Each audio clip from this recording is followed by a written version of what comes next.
No spin, no bias, no censorship. I'm Dan Wootton. This is a special edition of Outspoken. And today, I'm very excited about this.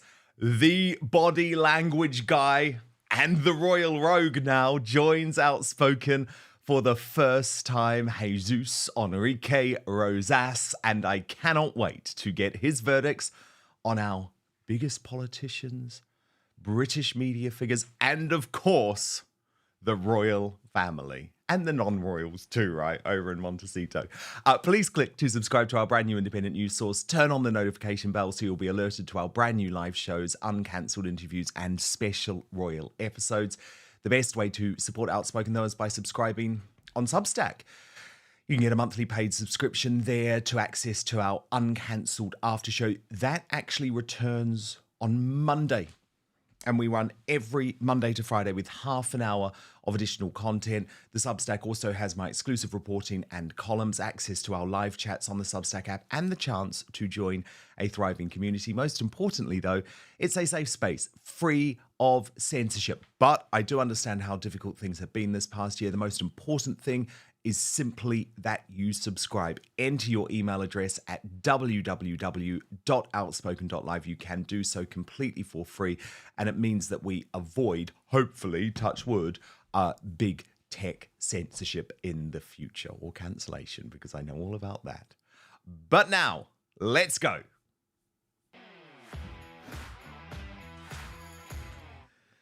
Jesús, Enrique, Rosas, the body language guy. Oh my goodness, I've been so excited to speak to you. I absolutely love your channels because, of course, a bit like this show, actually, Jesús, you mix coverage of the royal family, the non-royal moaners over at Montecito with geopolitics, political figures.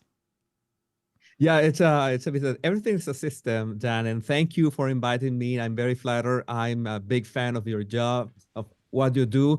I told you you're the expert here in interviews. I'm trying to learn from you, and what is great is that it's this is all related. Politics, the royals, the cultural war as well. Everything is interconnected. So it's fascinating to connect the dots. It is absolutely fascinating. And as you know, we like to look at a lot of British politicians, what's going on in the UK on this show. So I thought it would be fascinating to get the body language guy's take on some of our biggest moments and our biggest politicians from pretty much the last year. And I wanted to kick off, Jesús, with a man called Nigel Farage, leader of the Reform UK party here in the UK. Nice.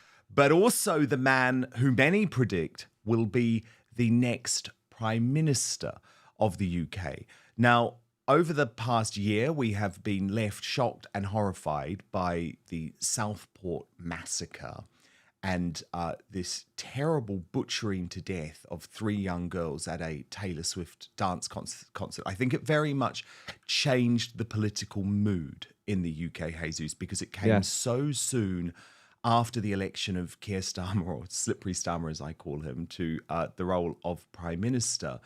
And the British public, I believe, were lied to, and that this is actually a real cover-up.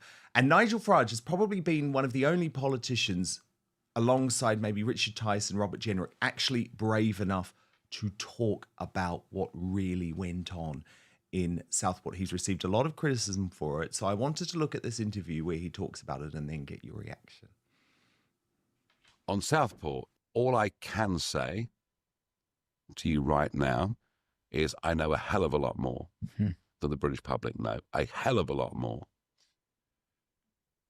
I've been completely silenced. I dared, the day after Southport, to do a video to say, can we please know who this man is? Was he known to the authorities? Why do I feel we're not being told the truth? The level of demonisation I came under for that from both front benches was astonishing, from media commentators, demonisation on a level that I'd never even experienced. Now I'm told by the Speaker of the House of Commons, I can't ask questions about it in the House of Commons. Parliamentary privilege is out of the window. Even rumours today that the court case, which is due in January, every effort is being made to defer it. Right? Yeah, this is what's going on. Jesús, so you can see there that Nigel's Yes. very physically passionate compared to a lot of politicians. Is he being authentic? Well, and two things. The first part, when he was saying that he knew a lot more of what the public knows, he was bringing his head back. He was trying to contain himself a bit. He's very passionate throughout the whole statement that he has. He's showing only his left hand. Usually, he's trying to contain himself a bit, keeping his right hand under the table. He's using just one hand to express that anger. I don't know if he's left-handed, by the way. That would be interesting to know. But in this case, is that bringing his head back in the sense that I know a lot more, and I have to refrain myself to like talk too much about this. But when he talks about let's bring this to the public, he leans forward. He is much more engaging about that. He wants all this to be known. So I think that he's authentic in the sense that his body language follows his words, what he wants to project. Okay, I am containing myself about this, but I also want this in it has to be known, right? So I have analyzed this clip, by the way, on my show, and I remember that you know how is public opinion. You have one part of the population that says that he is being too bland, and the other he's crossing a line. We all have biases, but in this case, when we analyze words and body language, both are in sync. So my verdict is that he is being authentic. Okay, good. Because I actually think he really is too. I think he's very passionate about this. Quite a contrasting approach, Jesús, from the Prime Minister Keir Starmer, who certainly doesn't speak with the same passion. Some people have described him as quite robotic, but Yes. this is when he wanted to crack down on these so-called rioters after the Southport massacre and send a message really to the public of shut up. So let's have a look at the Prime Minister and get your response. Be in no doubt, those that have participated in this violence will face the full force of the law. The police will be making arrests, individuals will be held on remand, charges will follow, and convictions will follow. I guarantee you will regret taking part in this disorder, whether directly or those whipping up this action online and then running away themselves. This is not protest. It is organised, violent thuggery, and it has no place on our streets or online. Jesús, what So did you here make of it's- that? This is very interesting because this is the moments when you have someone reading from a script and he's basically not moving. So you have, in fact, this is easier because you have like fewer words. ingredients to analyze. And one thing is the frequency in which he is reading the script. Like he is reading it every 2 or 3 words. Like you should be able to just like take a glance at the line and be a bit more fluent. So it's not like he wants to stick to the very tight script. Maybe he is nervous about what he's saying. He makes sure to keep his hands on the lectern or the podium. Only once he gestures with his left hand, and it's right before addressing those who are steering the pot online. He's addressing the people who are online, who are posting on X, on Facebook. It's incredible that he's talking about such a horrific happening. And the only moment when he expresses some kind of emotion is for those who are expressing their sentiment online. Wow. And his body language, you say the word robotic, is pretty much emotionless. There is absolutely no emotion on his eyebrows, no emotion on his eyes. It's rather unsettling because he looks like an NPC, somebody who has no emotions, just reading a script. He's basically reading a script, but we know that he is in charge, sadly, of the role of prime minister. And even so, he manages to not express an emotion unless it is those who are criticizing him, because we know that the main criticism is about his performance as prime minister. Well, yes. And also, Jesús, how much he was covering up from us. So I want to show you now Yvette Cooper. She's the Home Secretary of the UK. This was an interview with GB News, my former employer. And what is so shocking to me is that we have since learned that Yvette Cooper would have been told by this point that Axel Rudakabana, the man who is facing trial for the deaths of the 3 little girls at the Taylor Swift dance class in Southport, had an Al-Qaeda training manual, or is at least accused of having an Al-Qaeda training manual. I've got to be careful because of our ridiculous contempt of court laws here in the UK, Jesús.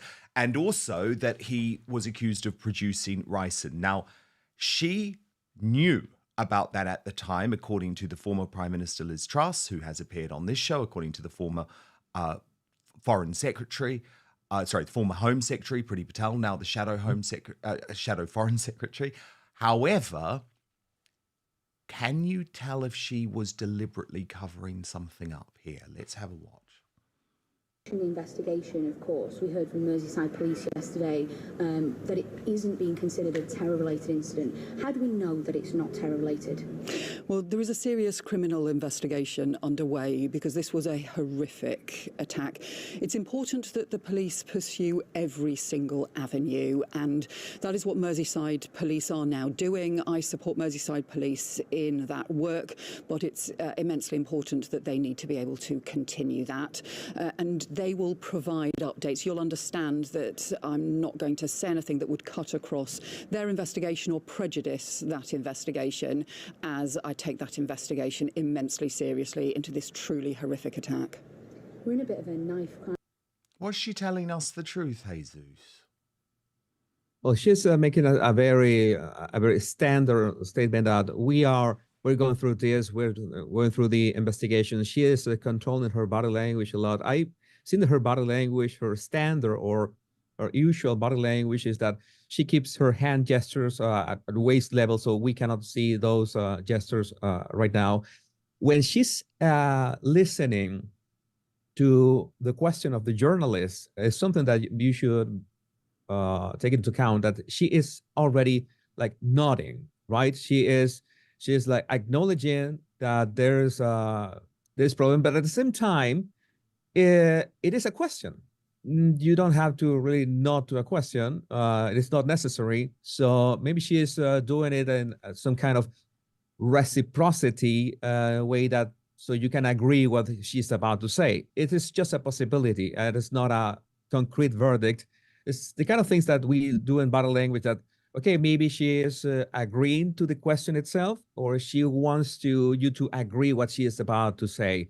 There's a bit of a duality in there. Again, there's a very controlled body language. There's a very controlled rate of speech, something that maybe she speaks that all the time, or maybe she has rehearsed this.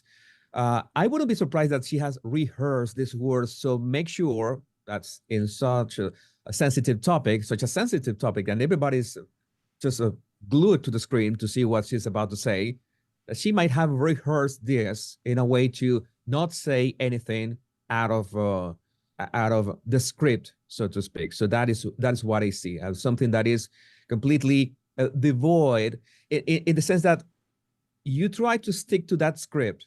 You try to be formal or neutral, but at the same time, you seem detached to the horrific incident, because this is something that any human and with hot blood will relate to this and be horrified by this. And I don't see either in Starmer or in her any sort of actual emotions against this. So that is concerning. In fact, it's concerning. I think it's because they knew. And so as a result, that's why you have to cover up those emotions. Now, look, Jesús, Shamima Begum, she's the UK's most famous ISIS bride, desperate to get Keir Starmer to allow her to return from Syria. I should point out, by the way, Jesús, I haven't told Jesús about any of these clips beforehand.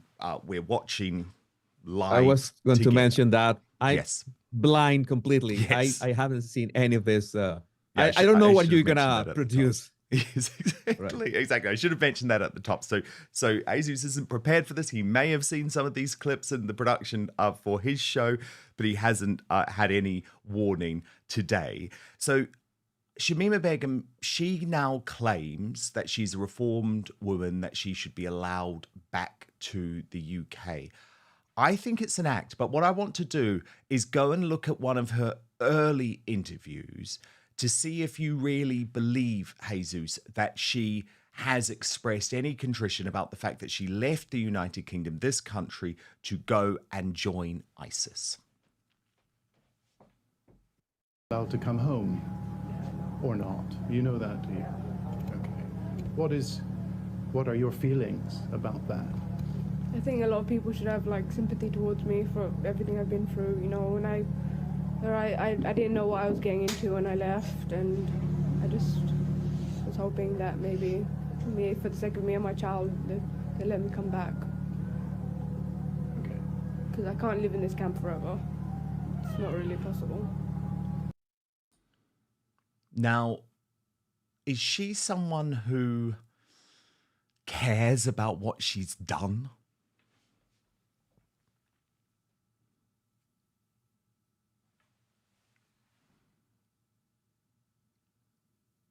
Oh, sorry, Jesús, are you there? Yes, I'm here. Oh, Can sorry, you hear me? Jesús, I just lost you there. Can you start again? Sorry, is she someone?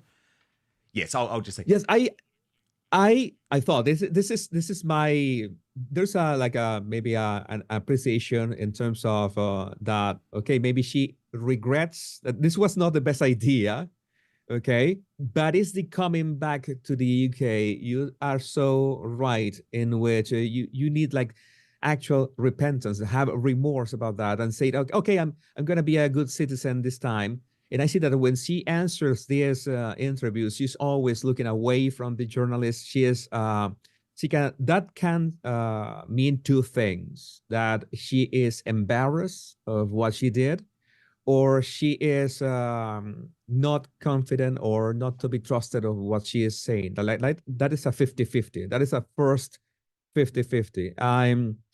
And I wouldn't say that, I wouldn't discard that she, of course, really wants to go back to the UK, but we don't have the guarantee what level of control she's got over her own decisions, because you know how brainwashing can happen both in a personal and mass scale. We are all too familiar with that.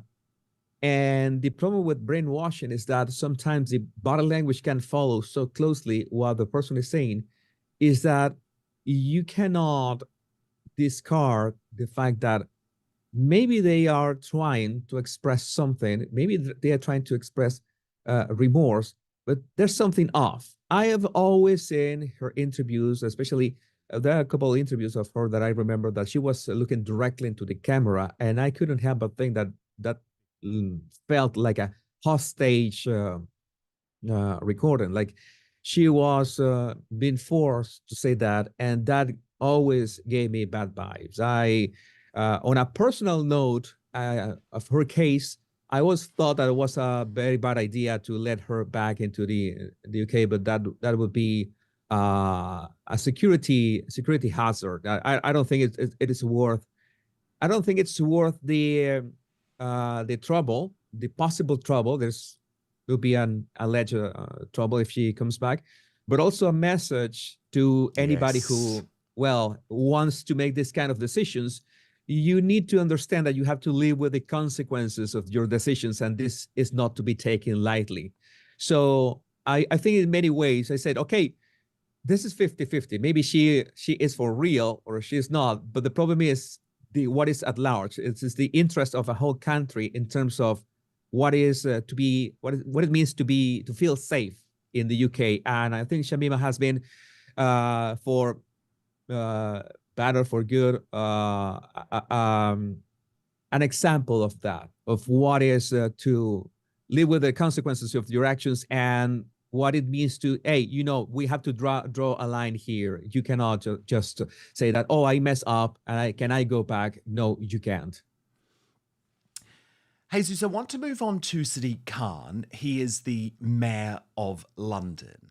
And what I want to do here is a bit of compare and contrast, because before the election of Donald Trump, he used to make out as if this guy was the worst person in the world. And since his re-election, he has had to have a dramatic change. So these are two interviews, both on the UK radio station LBC, hosted by his good friend, the hard left propagandist James O'Brien. The first is part of a debate that he had with his London mayoral rival, Susan Hall of the Conservative Party. The second is James O'Brien challenging Sadiq following the election of Donald Trump. So let's have a look at both of these now. I think this is the greatest thing in the world. The diversity is one of the reasons why it's great. Do you regret supporting Donald Trump, who's a racist, sexist, and homophobe? Do you regret liking Enoch Powell? Do you regret liking Lee Anderson, the Islamophobe? Will you apologise unequivocally for having those sorts of views and promise to be a mayor if you win that unites communities rather than your record of dividing them? I do not divide communities. I support all communities. I come from Harrow, where it's the most diverse borough in London, I'd say. It's incredible. And actually, if you look at all You're going to apologise or not? No, if you look at all communities, we've all got the same values. We all believe in hard work. We all believe in family, and we all believe in fairness. And we should all look at people in that way. We've all got the same values. No apology for Trump, for Enoch Powell or Lee Anderson. You're unfit to be the mayor. And then Phobic, Islamophobic, sexist. You've returned to that accusation that you made previously. What does that achieve? Well, no, it's not. It's really important that we put out a hand of friendship to President-elect Trump. I wish him well. You can't have it both ways. You can't call his policies sexist, homophobic, Islamophobic and racist and put out a hand of friendship at the same time. Well, I think... So, I mean, what do you make of that 180? Okay, we have a very distinct body language in terms of there are many things that play here. This is really interesting. I had never seen any of these two clips. I haven't analyzed Sadiq Khan that much. The first one, you see that he is leaning back like with this gangster attitude, as in why don't you apologize for supporting this racism, misogynist, and all that. And most of all, when the lady is trying to give her her argument, and he immediately interrupts her and looks to the other side, and you can hear, even if you don't see him, that he is going through his papers and trying to not care about what she is saying, which is very smug. It's very unpolite of him, because she is establishing eye contact with him, but he decides to look the other way. Like, I don't know how it's possible that you disagree with my very biased stance. Only from that, you see that he is not willing to listen to somebody who has a different opinion. That is a huge red flag. And for someone who has to be a public servant, well, you should listen to every single opinion of every person. So only from that, it's a huge red flag. And the second clip, you see that he is standing completely straight, and he has, I believe that he has his hands, I don't know if he has his hands together, but was not only standing straight, but he was looking a bit, he was looking a bit down. And we cannot see them, but he had absolutely had his hands together. So it's a contrast of day and night, gangster attitude. How can you not apologize for supporting Trump? And well, now we need to work closely with him. It's a great life contrast. comes at you fast moment, isn't it? Oh God, Yes. what a horrible man. How terrible that we're stuck with him here in London, Jesús. Okay. And he's gonna be he's gonna receive a knighthood now. Yes, Sir Sadiq. Sir Sadiq, absolutely ridiculous. Look, there's been a big battle waging, Jesús, between Sly News, as I call them, and Nigel Farage, the leader of Reform UK, who believes that the mainstream media are unfairly targeting him. It's really exploded in two very dramatic interviews. I'd love you to look at them both. So this is first Nigel Farage sitting alongside the new treasurer of the Reform UK party, Nick Caddy, who's really just watching on at this huge row that is developing with the Sly News political editor, Beth Rigby. Well. But for the victim, for him to imply that she was pushed over when the court document says he kicked her, that's difficult for the victim, isn't it? I'll believe anything you say. It's not what I say, it's what the court document says. I haven't read it's not what I said, it's a court document. I don't know, it's document. 20 years ago. And this is why, and this is why, you know, mainstream media like you are losing the affections of the British public. Let's worry about where we are today. Let's worry about where the country's going. Let's worry about the fact we're getting poorer. Let's worry about the fact that our communities are breaking down, that people are scared to walk on the streets of London wearing a watch or jewellery. No, I know. You're talking about an inside Westminster story that you want to talk about.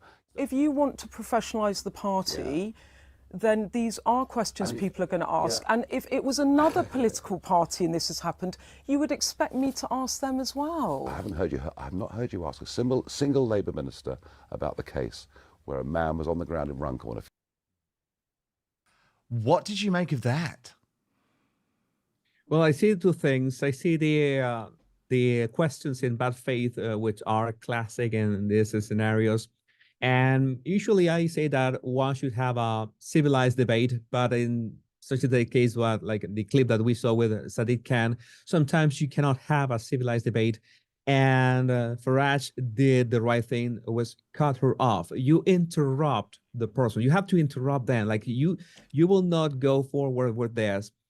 It could be seen as, okay, he's not being polite. You cannot interrupt a lady like that. But sometimes you have to do it because you cannot let them just finish the question, because you know that the question comes in bad faith. And he was addressing that. I haven't seen any from Labour addressing this. Why are you asking me these questions?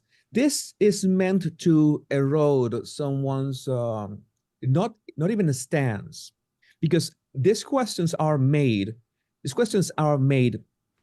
to mislead. Maybe it's a straw man argument they are raising, and if you try to address the straw man argument, you're losing, because you are answering a bad faith question. It's essentially a question in bad faith.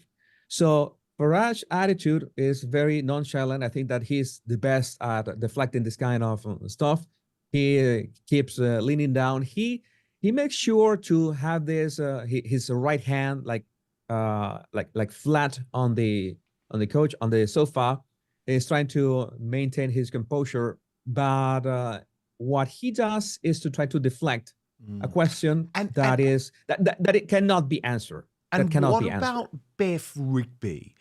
Does she have any sort of dislike towards Nigel? Because she's always coming for him in a way that she doesn't with other politicians, certainly not politicians on the left. Well, there's one thing that I noticed. I don't know if it's part of her usual body language, her baseline, which is she was tilting her head a bit to her right. I don't know if she does that all the time. I haven't seen that much. That is usually to have some kind of connection with people. You can force that. You can have this dissonance with people if you're trying to attack them, but at the same time you tilt your head, like mislead that you're trying to connect with them in a friendly way. Again, I don't know if that is her usual body language. If that is her usual body language, we discard it in the sense of her voice, which is always a great signal of somebody's attitude. Her voice is it's very precise in the sense that she doesn't stop. When Farage begins to interrupt, she doesn't stop. She makes sure to not stop. And that is what we get, that sort of a discussion that leads nowhere. I think both of them are in their own fields are doing their best job. She's trying to push this question in bad faith in a way that seems logical when it is not, and he knows that he just has to interrupt her and remain composure with. This is important from Farage, that regular or balanced voice tone as well. He did lose it though with Sly News, Jesús, in another interview. I'm really interested to know if this was a genuine reaction from Nigel or if it was maybe a planned move because his supporters, obviously, and people like me are so sick of the way the mainstream media treat him. Watch this. New you can have your fun at Sky News. We've got 100,000 members. I've got 1 million followers on TikTok. Dame Andrew Jenkins has just joined us. She's our candidate for Greater Lincolnshire. You've had your fun. I'm off for lunch. Thank you. So was that a moment of genuine anger or something that was carefully constructed, Jesús? Well, a couple of things. I think that his body language is very different from what we have seen in all the clips that you have shown me of him. It's a different situation. But one thing that I see is that he has his hands are really active. He is smashing them together, almost clapping. He's keeping his elbows really close to his body. Even if we cannot see the elbows, we know that he's keeping his elbows close to his body. He's containing himself, and as if this is something rehearsed, if this is something forced, I really cannot say. From this, I have never seen this clip. From this first watch of this clip, I couldn't say if it's rehearsed, but it seemed like he's containing himself.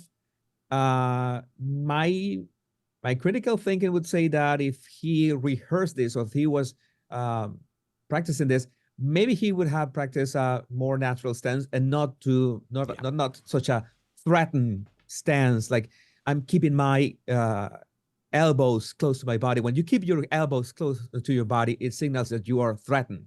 You feel threatened, and you want to protect yourself. You put your hands over your chest or over your midsection or your belly to protect. I saw him really tense. His neck was tense. His voice tone was following his body language perfectly. So it was a natural reaction that I really don't want to talk about this. No, I think you're right. He won. I think you're right. I actually do think it was completely genuine fury. He'd just had enough with Sly News and he just thought, I'm out of here. Now, we have a radio presenter in the UK, Jesús, called James O'Brien. He's a hard left propagandist. And what he doesn't like is when he is called out by his callers.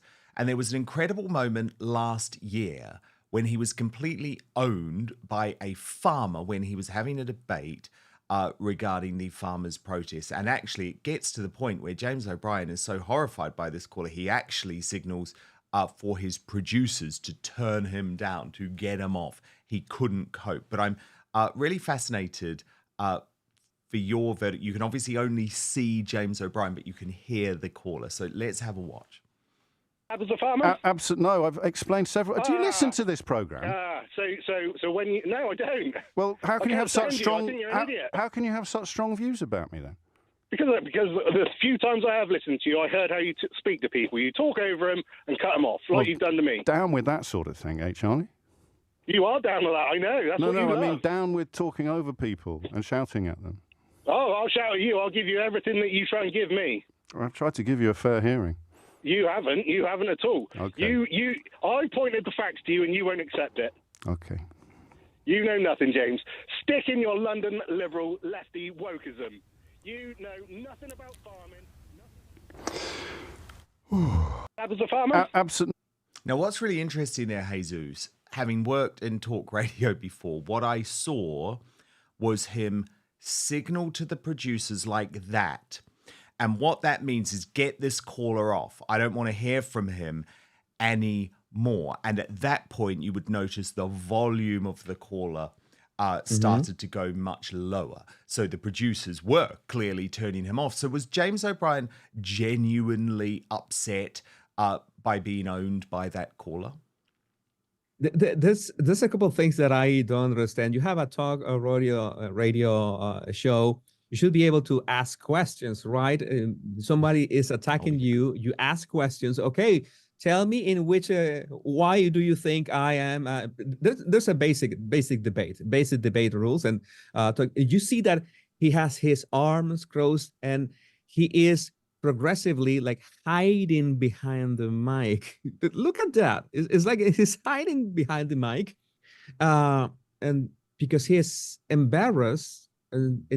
Well, embarrassed is the word that I'm picking. And the other thing that I see or hear, in fact, I was trying to make out from the voice of the farmer. My idea is that the farmer was standing. It's something that it's a wild guess that I'm making. The voice, the way that he was projecting his voice, I was like running some scenarios in my mind. Okay, maybe he's sitting inside his truck, or maybe he is standing. It doesn't ring like he's sitting on his truck listening to the radio. No, he must be standing. He's projecting his voice, and his voice, even through the phone, is dominating this guy. That's why you see his body language making himself smaller. And it's interesting that you mentioned the signal to the producer thing, because I have no idea how that maybe it was just looking at him, just a quick glance, and that's when the volume began going down. But you could have a conversation. Okay, I'm a blockhead. You're calling me a blockhead. Why do you think I'm a blockhead? I want to know. And you can own anybody who is attacking. Ad hominem attacks are the easiest ones to just flip. But you know that these people from the left are triggered because they have no arguments. They have no arguments whatsoever. Happened to me in the U.S. elections. I really try to have arguments with. When I ask questions, they just, oh, you're a MAGA, you're a Trumper, you're okay. I'm a MAGA, I'm a Trumper, but answer the question, and they never did. Indeed. Now, look, I want to stick with LBC Radio and a former presenter there called Carol Vorderman. She used to be a very famous TV presenter in the UK who has gone to the hard left. And there's two clips here that I want to look at, Jesús. First, just after the UK election, she was absolutely just loving the fact, relishing the fact that these Conservative ministers had lost their jobs in quite a deranged manner. Then, just a few weeks later, she dramatically announces that she has chosen to quit the station. Now, I don't believe that she quit, Jesús, but I'm fascinated to know whether you think she's telling the truth. So first, let's see her absolute love hosting on LBC, and then we'll go straight into her shock resignation video. Go through the list, shall we? Just have a good time. Make yourselves a cup of tea. Grant Shapps, gone. Trias Coffee, gone. Penny Mordaunt, gone. Lucy Fraser, gone. Johnny Mercer, gone. Simon Hart, gone. David T.C. Davis over in Wales, gone. Gillian Keegan. Chichester didn't think that she'd done such a good job after all. Gone. Alex Chalk, gone. Liam Fox, gone. Jacob Rees-Mogg, over and out. Michelle Donnellan and the £34,000 she made us pay for her libelling somebody, gone. Robert Buckland, gone. Simon Clarke, gone. Mark Harper, gone.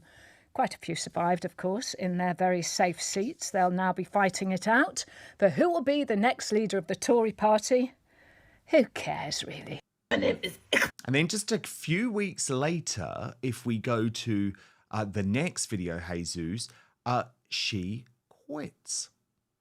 Penny had a little bit of a health scare about 2 weeks ago. And I hit burnout, basically. I've been working 7 days a week for I don't know how long.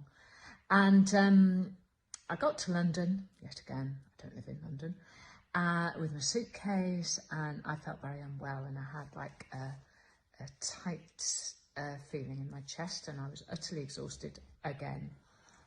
Anyway, I ended up in hospital for checks, which were all fine, absolutely fine. But my family have given me a good talking to, so have my friends, and have said, no more 7-day working weeks. So, very, very sadly, something had to go. And I'm very fed up about it, but I have made the decision that I can no longer do my Sunday show on LBC. Which is a very hard decision to come to, but I couldn't see anything else that I could do. That's the truth. So, is that the truth, Jesus? Is she really telling the truth there? Okay, you're pushing my random access memory module because there's a lot of stuff. And the first clip that you put in there, there's one thing, there's this principle in body language analysis that I tell everybody. That clip is the best example of this. Every single analysis that I do, just so you know, it's only the audio. You say, oh, but you see body language, yeah, but usually when I have time to do an analysis, the very first thing that I do is to listen to it. I go for a walk, maybe it's an interview. Before I see the body language is the voice. And in the first video when she was bragging about all this conservatives losing their jobs, you could hear from her voice. You could tell who were the ones that she had the greatest grudge, just for the way that she paused after some names, how she laughed with some names, how she emphasized some names. This is something that I encourage your lovely audience to do as an exercise. Just listen and try to make out of the voice of somebody. And she was delighted, of course. The easiest way to tell why or to address at first clip that she was delighted of all this that she was saying. In the second clip, when she is announcing that she is resigning, she was softening the landing in the sense that she was saying, oh, I had this health scare or too much work. I went to the hospital. That is classic. That's a classic way to just prime your audience into accepting what she's going to say out of pity. Oh, you have been working too much. I don't know. Maybe you have considered working 6 days instead of 7 because just quitting your job. I would call it's a bit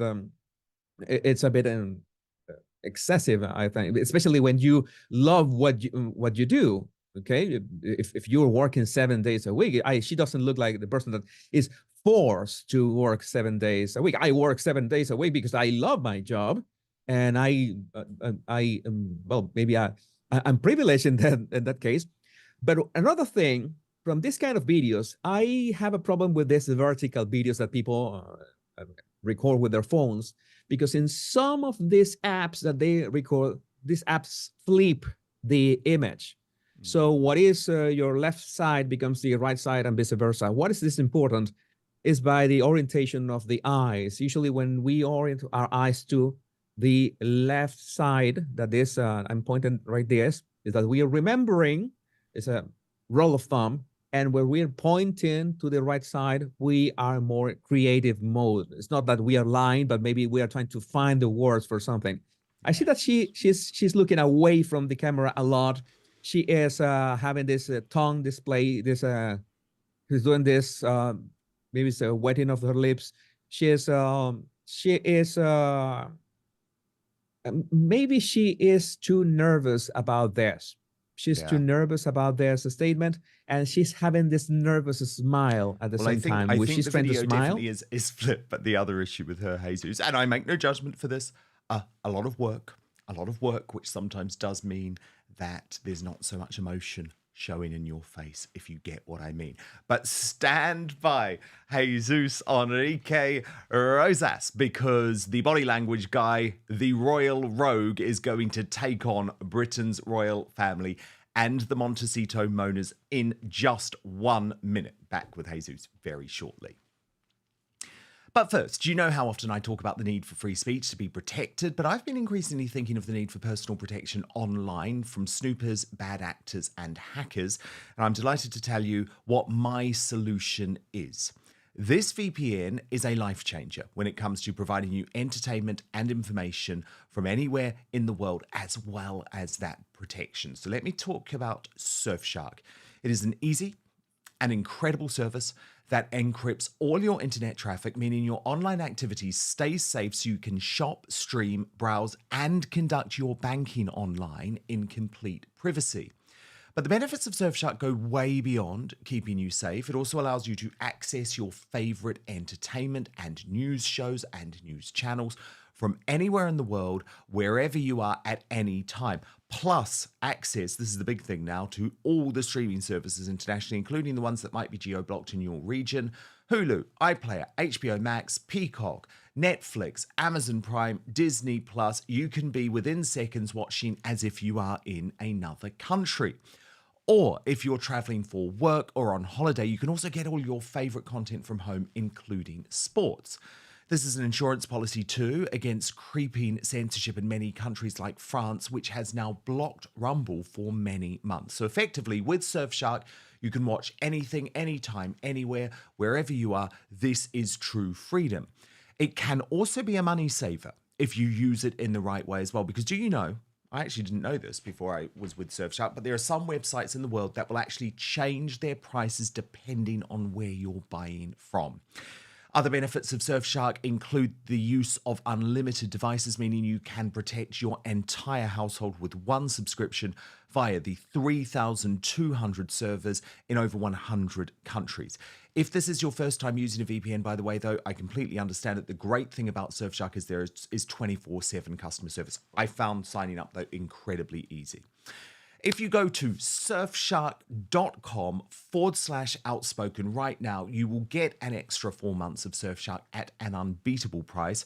What's more, and this is really important, Surfshark are so confident they're the best VPN in the world that they will let you try their service for 30 days. If you're not entirely satisfied, you will get all of your money back. So go to surfshark.com/outspoken for an extra 4 months of Surfshark at an unbeatable price. But now, back to the show.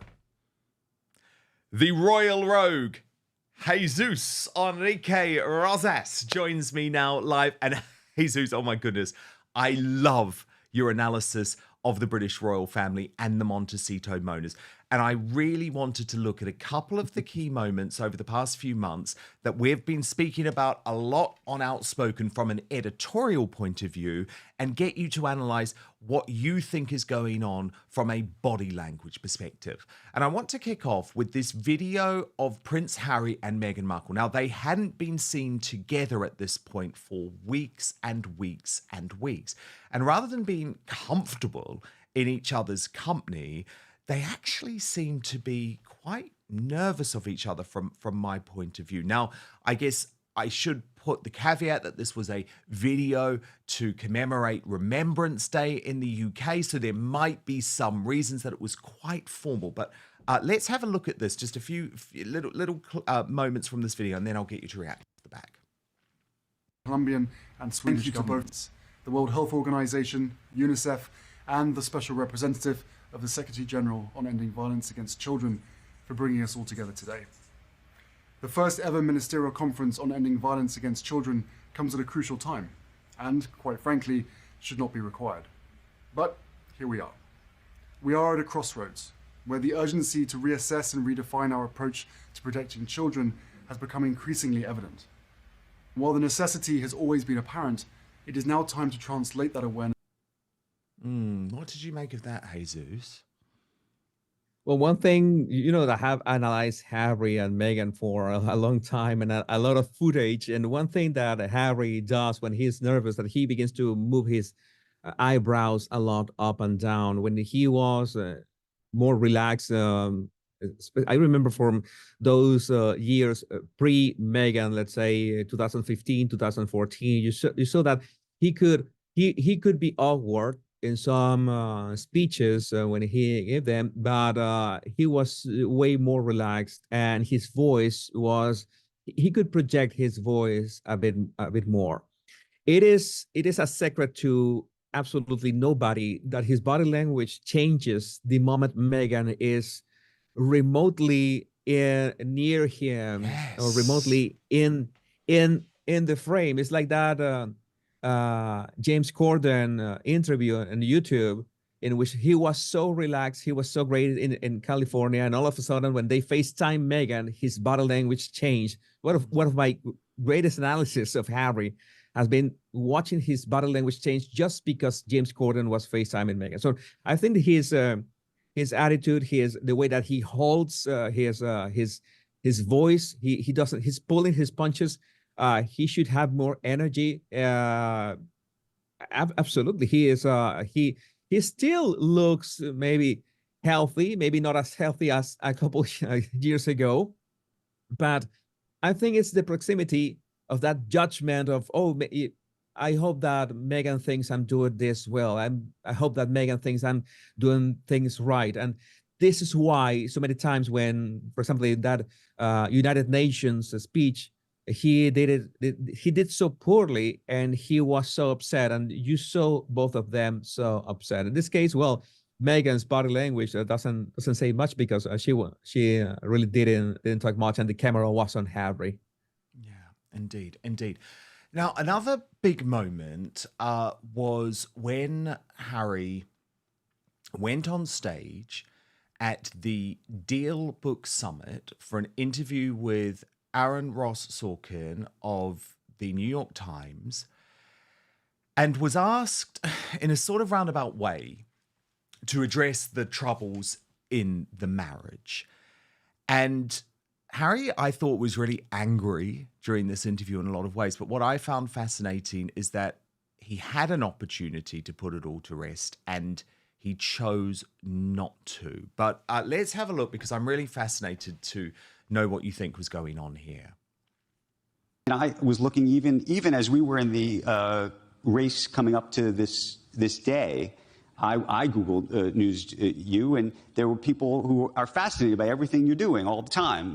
They're fascinated by Meghan is in California right now, and you're here, and there's articles left and right about, why are you doing independent events? Why aren't you doing them together? Because you invited me, you should have known. This is true. You should have known that was going to happen. But do you know, is that normal for you? That the second there's an article that says she's in California, you're in New York, they say, well, what is happening with these two, right? So is that a good thing for you in a way, that there's so much interest in you? No, there's definitely not a good thing. Because apparently we've bought or moved house maybe 10, 12 times. We've apparently divorced maybe 10, 12 times as well. So everyone's just like, what? So yeah, it's hard to keep up with, but that's why you just sort of ignore it. The people I feel most sorry about are the trolls, who their hopes are just built and built and built, and it's like yes, and then it doesn't happen. Right. So I feel sorry for them. Genuinely, I do. I mean that.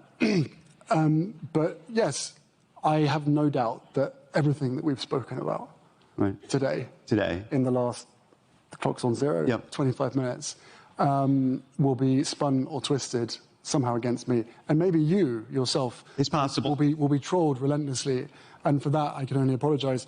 But you did invite me, so it's not. Well, I know we're almost out of time, but I was looking. A huge amount going on with his body language there, Jesús. But yes, was he trying to hide something? Well, there's something that it was really easy to miss. It was right at the end of the video, when he stops talking. Right when he stops talking, he presses his lips, he tenses his jaw. It's like that's their nervousness of thinking, did I answer correctly because you cannot, this is not scripted. He is answering on the fly. You see that he is nervous from his right there. Very good. That is the frame. You see that he has a long blink, presses his lips. Oh my God, did I get this right? And did I get this right means that would Meghan approve what I just said? And so you see his body language, he has this bad habit of crossing the legs at the ankles, which is a huge form of insecurity. It's like this, it's like this principle, like in negotiation, if you see somebody crossing their legs like this at the ankles, they are not ready to, you know, move forward in the conversation or the negotiation. They are insecure. They are not sure of what they are saying. There's a very easy way that he could have answered this.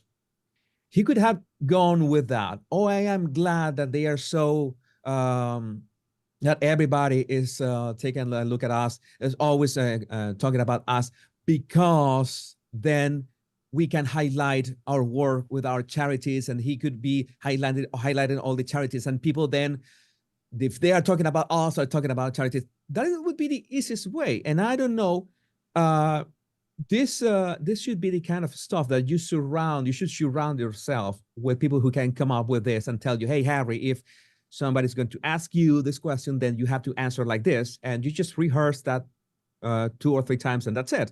So that's how you know that they don't have anybody to help them, or at least help Harry with his how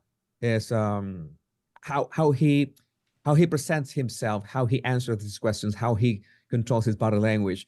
I want to make it very clear that he talks about the trolls. And I always joke about, oh, he's talking about us. Hey, hello, Harry. He's talking about me. I've never trolled Harry and Meghan, really. I always said, I'm going to say it in your show again, once again. I wish Harry and Meghan success, as long as they don't hurt anybody. I wish them success, because their success is my success as well, because I can make more memes about them. They have more projects, then I can make more memes, and everybody wins. They win. That's okay. But the problem is that they have spent all their star power from that Oprah interview that was, of course, negative. Star power was a lot of attention. Netflix and Spotify were really enamored with them, and you know how it went. It was a narcissistic roller coaster. There's a downward spiral, and this is where we are right now. They're always going to have that tension. That is for certain, whatever they do. But I wish they use that attention for something positive, and not just for highlighting Meghan in every single way. That would be a nice change. While trying to bring down the British royal family and their own relatives are on lies. And you're completely right. I mean, when Meghan and Harry got together, I was completely for this couple. There was nothing that I had against them. It was only once I was reporting on them, understanding that they were telling lies, understanding that there was all of this background within the royal family, that I ever started to write anything negative. But I do want to rewind a little bit, Jesús, now, and look at this critical moment when Prince Harry and Meghan Markle introduced baby Archie to the world, because we now know that there were a whole load of lies. And again, I was reporting on this close up at the time and doing my absolute best to find out what really had gone on. But we know there are a whole load of lies told about the birth of baby Archie. So I'm fascinated. Let's look back, and were Harry and Meghan trying to cover something up here? Take after? Did he look like anyone? We're still trying to figure that out. Everyone says that babies change so much over 2 weeks. We're basically sort of monitoring how the changing process happens over this next month, really. But his looks are changing every single day. Yeah. So who knows? And how you find parenting generally? Is it still a special moment?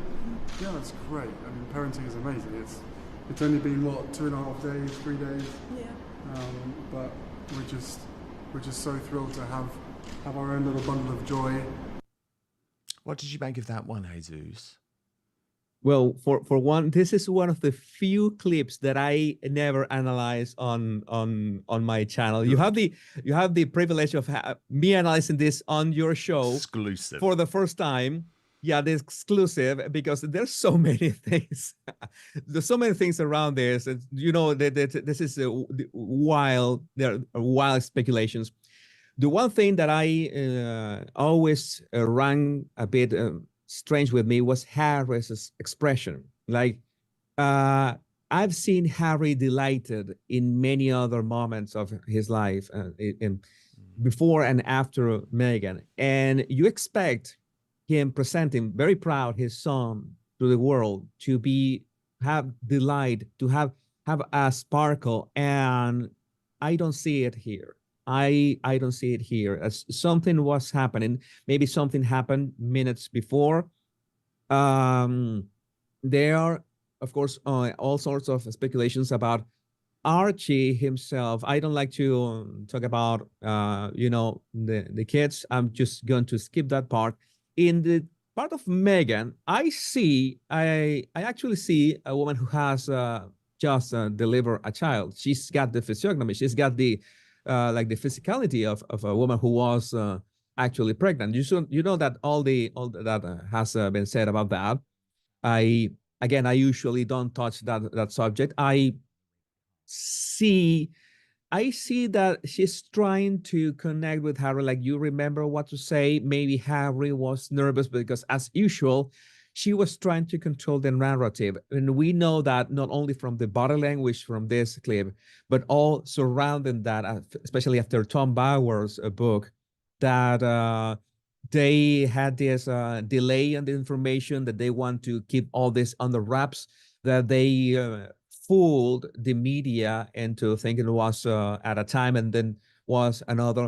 It was all this secrecy. There was the signatures of, or the non-existent signatures of the doctors who deliver Archie. There's so many crazy stuff surrounding this that when it boils down to the body language here, what I see is Meghan still, as usual, no matter what you think, what's going on here, she's controlling the narrative in the sense that she makes sure that Harry is acting the way that she wants. That's something that I found out like 2 years ago. Meghan wants to control every single detail. She's a control freak, and I wouldn't be surprised that you remember that back then she said that she told Gayle King that she was going to have the exclusive, and she was preparing everything. And this moment, she wanted everything to be as she wanted. So that's what we, in essence, that is the part that I can analyze from this clip. Controlling Meghan, Harry couldn't be himself because he wanted to perform the way Meghan wanted, because there has always been this, this mommy issues that Meghan is somehow fitting in that space. Okay, this is not psychological advice. This is not a diagnosis, but you know that all the signs point towards that. Oh, big time. So then let's finally, Jesús, bring us right up to date.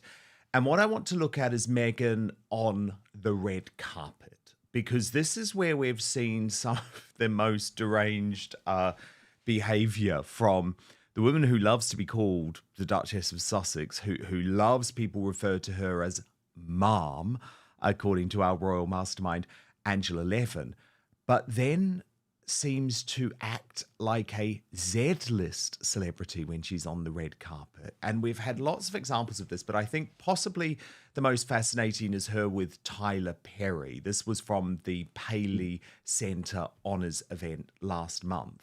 And not only is she so obsessed with the limelight here, there's actually lots of pictures that show Meghan refusing to budge off the red carpet, even when the staff want her to. And there's been a lot of speculation that Tyler Perry felt like Meghan was stealing her moment here. What do you make of Meghan on the red carpet? Well, Meghan has a gesture which is which is a staple, one of Meghan's signature gestures. With she does this, she raises both hands in the air like she's I don't know, Mother Teresa or Gandhi or something. She wants to protect. She does that right there. She's about to do it when she's going to greet Tyler, and of course she wants to make there it is. She claps and then she hugs him. That's important because you know that. Remember that one of her favorite quotes is, "I'm a hugger." Like I'm warm, you know, I hug, I'm close to people. She wanted to craft her brand around what she thought was the antithesis of the royal family, and she failed miserably because no, it's not like you're not the only one who hugs or is warm, and you are so rehearsed in many ways because well that I wouldn't say that it was part of my job. But we saw how many times her mask slipped when nobody was looking. And you see that, okay, this is not genuine. She's doing it for the limelight. Tyler Perry is really successful. I have to say that he's a brilliant producer, has done a lot of great things. And this is big things in Hollywood and on his own. Whatever you have your opinion is of the man, the guy is a mogul, maybe at the same size of Oprah. So Meghan still needs to be related to these icons of the industry, so she keeps that relevant. So that's why her body language tries to make it seem like she is greeting him and in this such a warm and close way. That is part of the narrative that we got of that supposed first time that she met William and Catherine, that she was barefoot cooking with I don't know, maybe with shredded jeans or something like that. Yes, it's like, oh, I'm so friendly, I'm so down to earth, I'm also this. This is part of the stick. This is part of the brand. That sadly, since it's artificial, then it never lands, and people just see through it. Like my job is the easiest in the world, because so very few times we have seen Meghan genuinely warm or excited or happy about something, and it has happened, but in the majority, especially in the red carpet, no. This is what she wants to, where she wants to be. She wants to be highlighted as such, as a friend of these icons. So true. And unfortunately, that's certainly not where the career has gone, because she's got it so wrong. So we keep seeing these increasingly desperate, I guess, public appearances. But wow, Jesús, Enrique, Rosas, oh my goodness, you're amazing. You're absolutely incredible. I really recommend people follow The Body Language Guy, which is where you get much more of the political stuff, the news stuff that we started at the top of the show. And you know, I have a lot of big royal followers, Jesús, around the world. So the Royal Rogue is an absolute must watch. And it's been such a privilege to have you on Outspoken today. And I would love to appear on your channel very soon. That is great. Great. So I'd be delighted to have you, Dan. Thank you My so pleasure. much. Here's to a great 2025. Thank you so much for your company today. Remember, the best way to support Outspoken is by subscribing to a monthly paid membership on Substack for access to our uncancelled after show, which returns Monday. I am so excited. We are back Monday. But also, if you sign up to Substack, you get access to my exclusive reporting and columns, our live chats on the Substack app. It is a safe space, free of censorship. But the most important thing, by the way, is just that you subscribe. www.outspoken.live. There is a free subscription. It is possible to do completely for free. I understand how times tough are. It builds the direct relationship and hopefully protects us from big tech censorship. So thank you so much for your company today. We're back tomorrow, 5 p.m. UK time, midday Eastern, 9 a.m. Pacific. Hit subscribe if you're watching on YouTube or Rumble. And most importantly, I promise to keep fighting for you.